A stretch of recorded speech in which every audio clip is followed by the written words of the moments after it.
During the early modern period, people were more than willing to die for their religious beliefs. It's not a very big leap from that for getting people to be willing to fight for their religious beliefs as well. And it was a fact of life in the early modern period that religious violence was a constant. Almost from the beginning of Luther's Reformation, there was a constant stream of conflicts, uprisings, massacres, and even all-out civil war. But the worst of all of these religious conflicts, and the one that had the most historical resonance, was the 30 Years' War, a war that began in 1618 over a dispute over whether a Protestant or Catholic would become king of Bohemia. Without question, this became the worst war in European history when it broke out, causing more destruction, more death, and more trauma than any war that had come before it.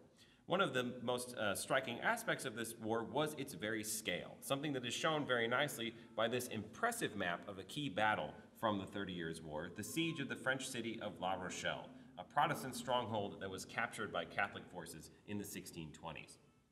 As we see from this map, this is not the sort of war where two armies simply met in the middle of an open field and the loser ran away. This was much closer to what we think of today as a total war, a war on an entirety of a population.